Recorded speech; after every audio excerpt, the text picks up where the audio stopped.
Bizarre Brain Comics. Woohoo!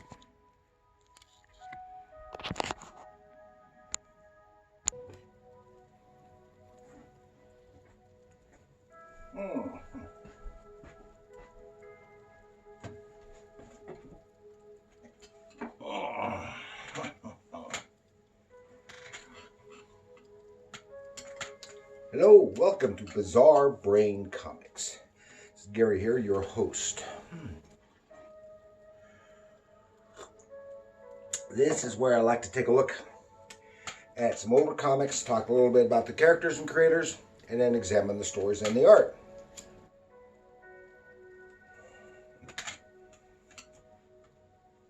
Now,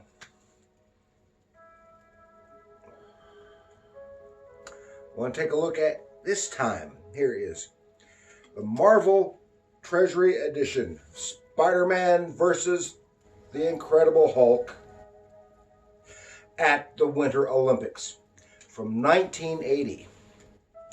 I guess I saw an ad back here. They also have one that's the Marvel Superheroes at the Summer Olympics. I don't think I've ever seen that one, which is surprising. Because I think I might have liked that one better. Okay. Let's see what the Big Book of Knowledge has to say about this. Okay, it says Marvel Treasury Edition, Spider-Man versus the Hulk, Winter Olympics, 1980. It's written by Bill Mantlo with art by Herb Trimpe, or Trimpe. I guess Trimpe is supposed to be the proper way of saying his name. My whole life I've said Trimpe, so I'm going to continue saying Trimpe. He's not around anymore. Okay. Now, I guess, like I said, they had this thing. I presume they did this in conjunction with the Olympic agencies. I don't know. This was supposed to be oh, I lost my train of thought. Anyway, this is one of the few of the Marvel Treasury editions that was created specifically for this volume, rather than being a reprint like most of the others were. There are just a few like this one. I guess the other Olympics, the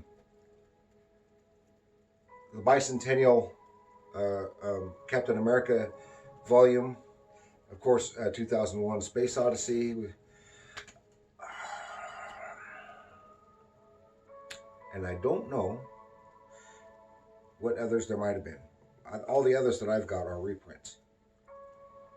I do think that story of Howard the Duck and the Defenders might have been done primarily for that volume, and then backed up with all these reprint stories. And this is basically a graphic novel. This is a long story. It's what, 60 pages, 60-some pages? 63 pages. Actually, 64, the fact side. 64 pages. So this is a long story. This is drawn by Herb Trimpe with inks by Bill Patterson. Is that his name? Bruce Patterson. I'm not familiar with him. We've talked a little bit about Herb Trimpe before. He started at Marvel in the late 60s after he served in the Air Force in Vietnam.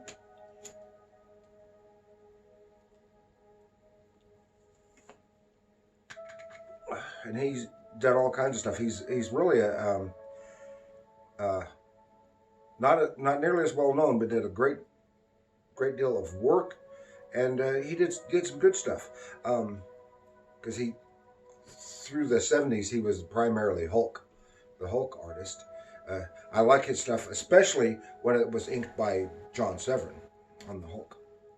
And he was the first artist in a book to draw Wolverine.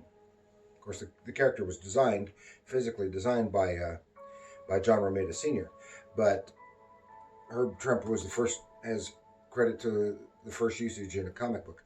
Um,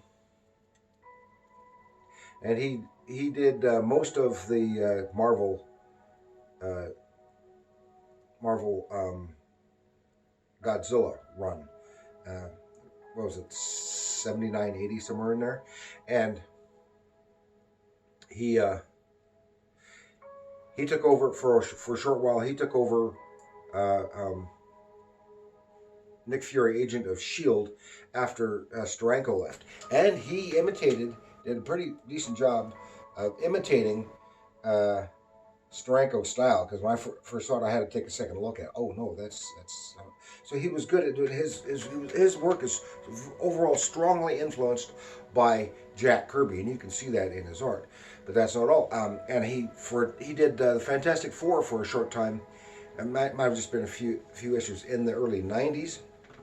And now this may be an apocryphal story. I don't know for sure, but if I'm remembering from something that I read over 30 years ago, or about 30 years ago, that he was not happy with Rob Liefeld, because a lot of people are not happy with Rob Liefeld for various reasons, because he had some grotesque anatomy sometimes, and bizarre anatomy, and I gather, I don't know this for sure, I gather he was known for doing a lot of swipes, and supposedly Herb Trimpe was not happy because he was swiping Herb Trimpe an awful lot.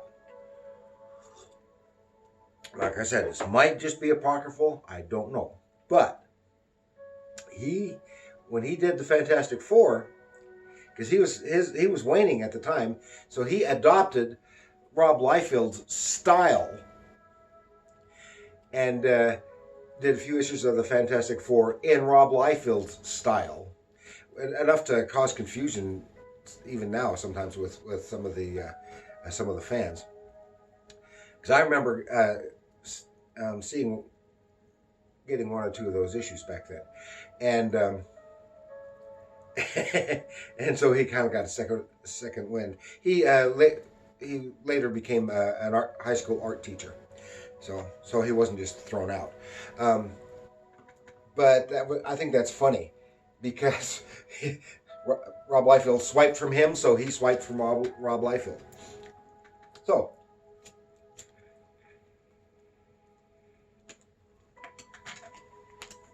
Okay, and here we go.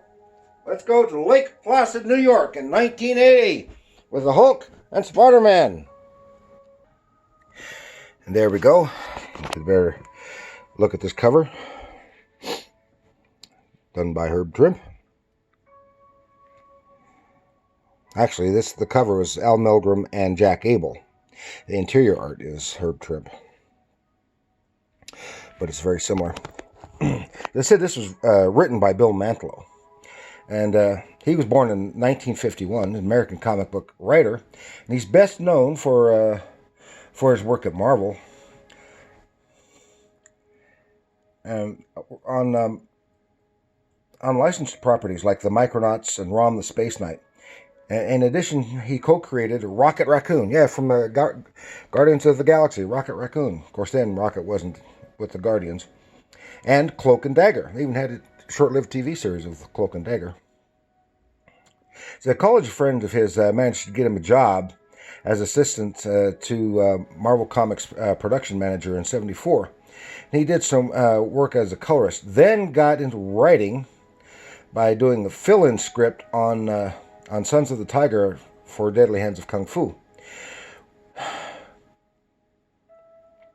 Then he got on there regularly on that title. Where he and with George Perez created White Tiger, which is like a follow-up to the Sons of the Tiger, and he became known as the Fill-In King, doing many fill-in stories to cover for missed deadlines. And later he got onto the licensed properties of Micronauts and ROM through Jim Shooter. While writing on Spectacular Spidey, he was able to interject and tie in unresolved plot lines from the defunct title of The Champions. And he worked on the Daredevil title when Frank Miller started there. And he had a 5-year run on The Incredible Hulk in the mid-'80s. And then he went to law school, and while still writing. And in '87, as a newly minted lawyer, he worked as a public defender in the Bronx. But in '92, he was the victim of a hit and run, and due to brain damage, he's in a permanent health care facility. It's so sad. It's so sad. But there we have the Hulk. Got that image. And then here's it on the back cover. And the primary villains, if you recall them, that are the Queen, I forgot her name, and the Mole Man. We're going to go through this fairly quickly. I'm not going to go into too much detail because there's just too much. But you can see the splash page giving an idea of what's going on here. Then this great double-page spread. Athletes are being kidnapped, and Peter Parker is there as a news photographer, but he's also Spidey. He catches on. He tries to stop this kidnapping of this skier, and these weird people are up against him. But it turns out he doesn't realize it. But these, so you can see, very dynamic. He's awful Kirby-esque in a lot of respects. Is not as good and storytelling, and not as dynamic as Kirby, but he does a pretty damn good job of it. I know some people may not like his style, but because it is kind of stylized. But the way he's doing Spider-Man is very similar to the John Romita version of Spider-Man. While he's doing his own version of the Hulk. So, well, she was kidnapped, and Spidey was frozen in a block of ice. He breaks free. Then this diamond, this crystal shape, grabs her, and she's sucked down, and these guys get away. The bright lights. Then, of course, the cops think that Spidey's involved, and he's a menace. Here we are, seeing some of the stuff. He happens to be friends with one of the Olympic athletes. Then we cut to the Hulk. Boom, boom, boom. Got some good storytelling here, making it a double-page spread, but making little panels out of it as he bounds across for timing purposes. And here to see these are the molten men, lava men. And they in the crystal capture the Hulk. It doesn't last for long, though, I don't think, because he quickly smashes through. They can't hold him. All kinds of stuff. And that's a good sequence right there of the Hulk. Hulk smash. And just fight with the lava men rolling around. Lava man, he is just making hay out of these lava men. At their catapult, smashing it. He starts to follow them into a cave. They're long gone. He sits down to rest for a little bit and talk. Why does everyone attack Hulk? Then this lovely lady in this very Kirby-esque style get-up comes in, and her name she is Queen Kala, monarch of Subterranea, and she wants the Hulk's friendship and help. Then we cut. Here's another double-page spread. What's neat in here is all the people in here. You get. I can't use my pointer. Here you can see Peter Parker. You can see the Fantastic Four there. This is a. There's a. Matt Murdock, Daredevil and Black Widow. Here's a lady here. She's the girlfriend of the ski jumper that's coming up. And then there's Herb and his wife right here in the corner. There's some nice time lapse here, but I think he's made one little problem with this, because ski jumpers, this is something that then is not reflected in later ski jump images. Spreading his arms out only creates drag, but maybe he's coming just before he lands, because he does have his arms close to his body there but he does very well. And then the next guy he has to go again, and while he's in the middle of the jump, he gets kidnapped. And the guy Spidey is working with here says, "Did you get the pictures?" Hands him the camera, and he takes off because he's friends with that guy, with that athlete. Changes into Spidey, and boom! Here are these people who are known as the Outcasts confronting him again. Here they go again. Fight! And then you see they take him, and he's teleported someplace else. It's the Mole Man, and these Outcasts work for the Mole Man. And the Mole Man is trying to prevent the kidnap of the athletes, because Queen Kala is wanting to use. We'll find out here. All that Spidey is doing his Spidey thing. Mole Man with his mole people.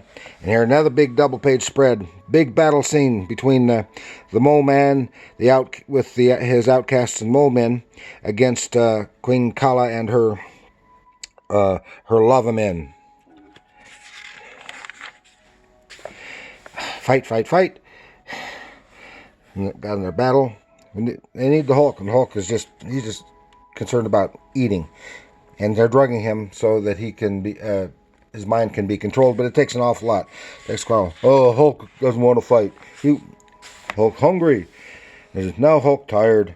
And he sprays water on the lava men because they're pestering him while he's eating.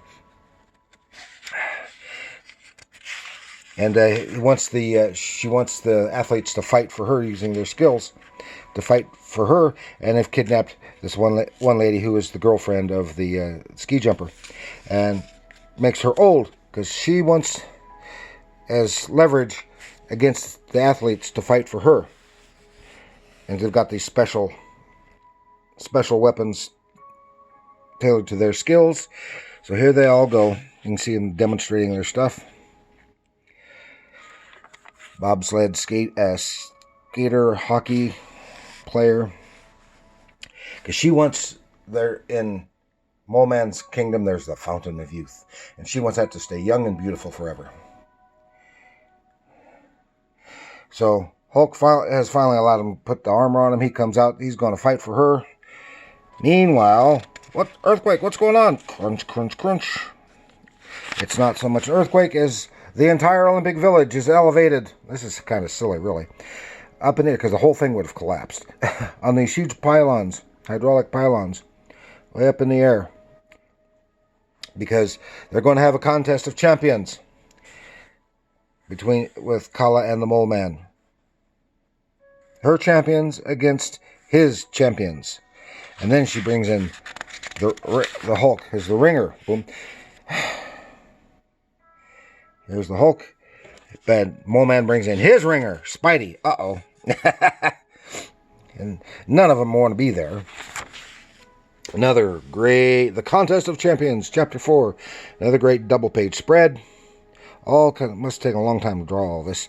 All this stuff going on at the same time. And whichever side wins the war. Kala gets the Fountain of Youth. Hulk is hampered by all the armor, so he just busts out of the armor, take on Spidey. And Spidey's only agreed because he's really got to try to help these kidnapped people who are actually on his opposing side. They're all fighting, and Queen Kala's lava men are cheating a little bit. It really pisses off Mole Man. But the athletes, they have a better sense of fair play. So the athlete that they're cheating for takes out their weapon that they're cheating with. All this stuff going on. And they fight and they battle. It's all contrived to work into the events of the Olympics. Meanwhile, the lady who was kidnapped and being held hostage to force everyone to fight, of course, she's been turned old by the lady, because it's to make them to have to fight for her to get to the fountain of youth, so she can be turned young again. She's gotten away, and the lava men are looking for her. She slips and falls. Uh-oh. Meanwhile, fight. Smash, smash, smash. All kinds of stuff going on. Wow. Spidey and the Hulk. Oh. And, so it turns out that ultimately Mole Man wins. His teams win at the finish line, and she is not happy. Meanwhile, Hulk and Spidey are still going at it. Spidey manages to get away from the Hulk, and he falls down and becomes a giant snowball, crashing right into the bleachers where they're waiting, where the Kala and Mole Man are waiting. Smashes, takes out the Kala, and then Heather, the lady who was turns out she appears back up here. She has regained her youth because, well, we'll find out. Lava men trying to dig out their queen. Oh, her protective helmet has shattered, and she has turned old. Now the Mole Man is gloating a little bit, but he's always loved her, and she rejected him. It turns out that when she fell into the fountain of youth when she turned her young again, but then it all poured away down into a crack in the earth. So there is no more fountain of youth. So Mole Man is kindly being very generous, and he takes her and said, "Come join us, where others are rejected, and you will be treated well." Yada yada yada. Then there's the Hulk. He's all, what the heck's going on? But the Spidey said, "Yeah, but we're still stuck up in the air." And Hulk smashes and smashes and smashes until it goes back down to the ground. And that part is really, really kind of silly. And then Hulk wanders off, Spidey wanders off, and everybody's okay. And that is the end of that story. Very, very abrupt. Some decent artwork. Very, very contrived story, but it's some fun reading. But it's very contrived, and it's by no means the best, but it's still fun to read. So that's all I've got for you this time with Spider-Man versus the Hulk at the Winter Olympics. Thank you for joining me. Please like, share, subscribe, leave a comment, and remember, comics are art.